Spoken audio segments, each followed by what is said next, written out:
أيوة، أنا الفلاحة اللي اتجوزتها. أنا الفلاحة اللي جاية من ورا الجاموسة، زي ما بتقولي في الرايحة وفي الجاية. وقلت كلامي وأنا منهارة قدام المراية، مسحت دموعي وكنت قررت إن أنا أنتقم. أهلا بكم متابعينا الكرام على قناتكم قصة وعبرة، قصص من الواقع، أبطالها رجال ونساء فتحوا لنا قلوبهم وحكوا لنا حكاياتهم، وإحنا بنشاركها معاكم علشان تعم العبرة والعظة. ونبدأ حكاية النهاردة. أعرفكم بنفسي، ولما تعرفوا حكايتي هتعرفوا ليه أخدت القرار ده. أنا غرام حسام المنشاوي، عندي 20 سنة، في كلية حاسبات ومعلومات أو معلوميات، وكمان عندي موهبة التأليف والكتابة، وليا روايات وقصص قصيرة موجودة في دار الكتاب. محدش يعرفني معرفة شخصية لأني بكتب باسم وهمي، الكاتبة المجهولة، والسبب هتعرفوه مع الأحداث. وارثة موهبة الكتابة دي عن بابا الله يرحمه، الحمد لله ذكية جدا بشهادة الجميع، على قدر عالي من الجمال والأدب، يتيمة الأب والأم. حكايتي بدأت لما كان عندي 5 سنين، وإحنا راجعين من عند جده في البلد، اتقلبت بينا العربية. أبويا وأمي توفوا، وأنا الوحيدة اللي رجيت من الحادثة دي، وكان خبر الوفاة صدمة الجميع. جده شاكر المنشاوي والد بابا اعتبرني وشي شق ورفض وجودي، وكان عايز يرميني في الملجأ. مفيش حد من أهل بابا قدر يمنعه، بس ربنا ما بينساش حد. جد وتيتا أهل ماما الله يرحمها أخدوني معاهم، وقبل ما يمشوا جده عصام وبيبص لجده شاكر نظرات تحدي. عمري ما نسيت اللحظة طول عمري. جده عصام قال له: فاكر إن ابنك مات بالحادثة؟ لا يا شاكر بيه، ابنك مات في اللحظة اللي رميت ضناه من بيتك. أنا هاخدها واربيها واعتبروها ماتت هي كمان، ومش عايز أشوف وش حد فيكم في يوم من الأيام. جده عصام كان ميسور الحال، وعنده أراضي زراعية، وعنده أطيان في البلد، وعمال كتير قوي شغالين عنده، بس هو متواضع، عشان كده الكل فاكره غلبان. عدت الأيام، وجده عصام وتيتا سعاد عوضوني فراق بابا وماما لحد ما بقى عندي 14 سنة، وجسمي الأنثوي خلى أي حد يفكرني بنت ال20. جده خاف عليا من معاكسي الشباب في البلد، وفرض عليا ألبس الحجاب. الحقيقة منكرش إني كنت متضايقة جدا، لكن بمرور الوقت اكتشفت إن الحجاب ده جزء أساسي من هدومي، أصل الستر والغطا من عيون الناس وشرهم. مرت السنين، مش ناقصني حاجة بفضل الله وفضل جد وتيتا. تفوقت في دراستي لحد ما بقيت في الجامعة، وبنجح كمان بتقدير امتياز. كل اللي قلته ده الحياة الوردية، لحد ما جات اللحظة اللي قلبت حياتي كلها. جرس الباب بيرن، جدتي قالت لي: افتحي الباب يا غرام، ايدي مش فاضية. قلت لها: حاضر يا تيتا. فتحت الباب، وكانت صدمة عمري. لقيت الحاج إبراهيم ومعاه العمال شايلين جده، ودخلوا بيه وسألوا عن أوضته. قلت لهم: جده حبيبي ماله؟ عم الحاج إبراهيم صاحب جده قال لي: هاتي يا غرام يا بنتي كوباية مية. جريت على المطبخ، وجت تيتا معايا وأخدت المياه ورحنا لهم. لقيت الكل موطي راسه، وعم إبراهيم بيغطي وش جده بالملاية وبيقول بأسى: البقاء لله يا ست الحاجة. رميت الكوباية من إيدي وصرخت، وجريت عليه وشديت الملاية وأنا بقول كده: كدب، جده عايش، حرام عليه. ما حسيتش بنفسي غير والمحاليل متعلقة ليا، وصوت القرآن على عالي، والكل حواليا بيقول لي: شد حيلك. تيتا كانت بتعيط بصمت، وعينيها عليا، كانت بتقول لي: اتيتمتي من بعده يا غرام. عدت علينا الأيام كلها شبه بعضها. تيتا صحتها اتدهورت من بعد وفاة جده، ومفيش أيام وقابلت رب كريم هي كمان. كلمة أهل بابا وماما وأنا صغيرة وشي شؤم فضلت تتردد في دماغي. كل اللي بحبهم ماتوا. الحاج إبراهيم صديق جده كان دايما بيطل عليا. كنت حزينة وزاهدة في الحياة، مش عشان خاطر مين. لحد ما جه يوم ال40 بتاع جده، لقيت الحاج إبراهيم ومعاه محامي العيلة. إبراهيم قال لي: غرام يا بنتي، جدك الله يرحمه كان كاتب وصية، والوصية واجبة التنفيذ، وطلب ما تتفتحش إلا لو جدتك جرالها حاجة. قلبي وجعني. جد وتيتا راحوا مني، وبقيت يتيمة، ونزلت مني دموعي. الحاج إبراهيم قال لي: استهدي بالله يا بنتي، الملك والدوام لله. مسحت دموعي وقلت له: وصية إيه؟ فتح الوصية وبدأ يقرأ. جده كان كاتب في الوصية: غرام يا بنتي، يوم ما تقرأي الوصية دي هكون قابلت رب كريم. خلي بالك من نفسك وما تزعليش، بس ده أملي فيكي، ترجعي لأهل والدك الله يرحمه. الدنيا مش أمان يا بنتي، أنا اللي منعتهم إنهم يجوا يزوروكي، بس الضفر عمره ما يطلع من اللحم. عمك في انتظارك، وابن عمك هيبقى جوزك. أنا كتبت كتابك عليه عشان أطمن عليكي معاهم، وكل ممتلكاتي ليكي انت وجدتك، ومن بعد جدتك كله هيكون ليكي. كمل الحاج إبراهيم وقال لي دلوقتي يا بنتي الأملاك كلها باسمك، جدك مخلص كل حاجة مع المحامي بأوراق رسمية.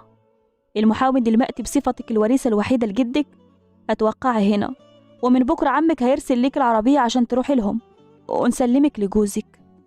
ما تعرفوش قد إيه حسيت بالمهانة، للدرجة دي ماليش قيمة؟ هيسلموني لجوزي؟ هو فين جوزي ده؟ فين أصلا عيلتي؟ ولا حد منهم سأل فيا طول السنين دي؟ بعد ما مشي الحاج إبراهيم ومعاه المحامي فضلت قاعدة أعيط على حالي، ما اهتمتش أعرف أي تفاصيل عن عيلتي دي ولا اسم جوزي المزعوم اللي اتجوز واحدة ما يعرفهاش. يكفيني إن محدش سأل عليا طول السنين اللي فاتت. على الجانب الآخر، يعني إيه اللي بتقوله ده يا بابا؟ أنا أسد اللي الكل بيعمل لي ألف حساب أتجوز بالشكل ده؟ أنا هتجنن. ومن مين؟ من بنت فلاحة اتربت وسط البهايم؟ قال له مفيش وقت للشرح، أنا كتبت الكتاب بموجب التوكيل بتاعك اللي معايا، ودي مش غريبة، دي بنت عمك. وأنا من أسد قال له وأنا من سابع المستحيلات أتجوز البت دي، وزي ما عملت كده اتفضل طلقها. قال له البت جدها مات، وقبل ما يتوفى جالي وصاني عليها، كفاية البت اتحرمت مننا بسبب جدك شاكر الله يرحمه. قال له لما هي صعبانة عليك ليه ما سألتش عنها طول السنين دي بعد ما جده مات؟ قال له كنت غلطان، ودي بنت أخويا، والبنت هتيجي من بكرة وهتعيش معاك معززة مكرمة. قال له فلاحة ما عندهاش كرامة، ازاي ترضى تتجوز بالشكل ده؟ عادل كان بيمثل المرض وقال له اسمع كلامي، وبدأ يحط ايده على قلبه. ولا عايزني اموت واحصل جدك وجدها؟ قال له لا يا بابا، لا يا بابا، سلامتك، خلاص انا موافق. بينه وبين نفسه كان بيتوعد للمسكينة. أعرفكم بأسد. أسد المنشاوي، 27 سنة، شغال ضابط، وعنده مؤسسات لدور النشر، حد الطباع جدا. هايدي بنت عمته مديحة ساكنة معاهم في نفس البيت. هايدي كانت هتتجنن من اللي سمعته، بقى أسد يتجوز، ومن مين؟ من حتة فلاحة ما نعرفش عنها حاجة. واضح إن خاله عادل اتجلن. مديحة قالت لها وطي صوتك لحد يسمعك. قالت لها أنا مش عارفة بعد السنين دي كلها البت دي ظهرت. وقالت في نفسها المعقول الماضي هيتفتح تاني على ايديك يا بنت اخويا؟ اخدت نفس عميق وفي نفسها بترتب عشان تتخلص منها. اعرفكم بهايدي، بنت مدللة شغالة في واحدة من شركات عمها لدور النشر، عندها 24 سنة، بتحب أسد قوي وبتحاول تقرب منه بأي وسيلة. أما عندي أنا فقمت وجهزت شنطتي وأنا قلبي بيتقطع، ببص على حيطان البيت اللي عشت فيه أحلى أيام حياتي. كنت بودع كل ركن فيه. مسحت دموعي، قمت واتوضيت وصليت فرضي ودعيت ربنا إن يجعل لي الخير. أنا عمري ما خالفت رأيك في يوم يا جدو، بالرغم بالمهانة اللي حاسة بيها، بس هنفذ وصيتك، ربنا يرحمك انت وتيتا وبابا وماما. وقعدت أقرأ الورد اليومي لغاية ما نمت على نفسي. تاني يوم الصبح شاكر قال له قوم يا أسد، قوم اجهز عشان مراتك زمانها على وصول، أنا أمرت الخدم يجهزوا لكم الجناح بتاع عمك الله يرحمه. قال له بعد إذنك يا بابا، مش معنى إن أنا وافقت إنها تكون مراتي وعلى اسمي يبقى أعيش معاها. قال له تقصد إيه من كلامك ده؟ قال له أقصد إنها تيجي تعيش هنا عادي، بس مش عايز أشوف وشها، مش كفاية إنها اتفرضت عليا؟ وأوضتي دي أنا مش هسيبها، تروح هي تعيش في الجناح ده. قال له بس ده ما يرضيش ربنا يا أسد. قال له وهو يرضي ربنا إن أنا أتجوز بالشكل ده؟ قال له أنا بعت السواق من بدري يجيبها، مفيش داعي للجدال ده يا ابني. قال له يبقى حضرتك اللي تستقبلها، يلا سلام. وسابه وخرج من غير حتى ما يسمع رده. وفي مؤسسة المنشاوي لدار النشر وصل أسد والكل وقف له باحترام. دخل مكتبه وجات عنده السكرتيرة جودي بالقهوة. قال لها بعتيلي لؤي يا جودي. قالت له أمرك يا باشا. وفي نفس اللحظة دخل له أي صديق أسد اللي كان شغال معاه مدير أعماله. قال له: إيه يا ابني، في إيه؟ شفت رسالتك على الواتس، إزاي اتجوزت وإنت كل يوم معايا هنا؟ قال له: حتة فلاحة وانفرضت عليا. فكر معايا يا سلوقي، مش كل تعاملك مع الكتاب والمؤلفين. فكر في طريقة أخلص بيها من البلوى اللي اتفرضت عليا دي. قال له: لقيتها. قال له: هي إيه اللي لقيتها؟ قال له: إزاي تتخلص من الجوازة دي؟ قال له: يلا اشجيني بسرعة. قال له: في كاتبة متعاقدة معانا في دار النشر، وكل مؤلفاتها لها صدى صوت في معرض الكتاب، والحقيقة دور النشر الأخرى بتتهافت عليها، بس هي اشترطت علينا عشان ما تتعاقدش مع حد تاني يفضل اسمها الكاتبة المجهولة. قال له: انت هتحكي لي قصة حياتها؟ قول لي هتفيدني بإيه؟ قال له: أنا معايا رقمها، احنا نتصل عليها وانت تحكي لها مشكلتك وهي تألف لك طريقة الخروج من الورطة دي، ايه رأيك؟ أسد قال له: ايه التهريج ده؟ قال له: الحقيقة في سبب تاني، وده اللي كنت جاي لك عشانه. قال له: نعم، سبب ايه؟ قال له: الكاتبة دي عقدها معانا كان لمدة سنة، والسنة فاضل عليها أيام وتخلص. الحقيقة أنا أعرفها عن طريق سلمى خطيبتي، تكون صاحبتها، وعرفت من سلمى إنها اعتذرت بحجة إن عندها ظروف هتمنعها من التجديد. قال له: ما إن شاء الله عنها ما جددت. قال له: لا، دي الكاتبة الوحيدة اللي محققة أكبر ربح للمؤسسة. قال له: خلاص اتصرف. لؤي قال له: ما لو هي قابلتك بكلمتين حلوين من حضرة الضابط أكيد هتغير رأيها.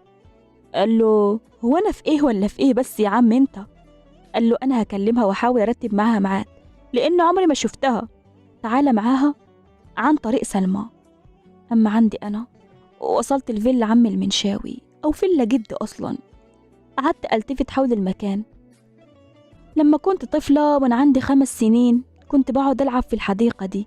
ابتسمت بحزن على حالي ودخلت، وكان السواق شايل الشنطة بتاعتي.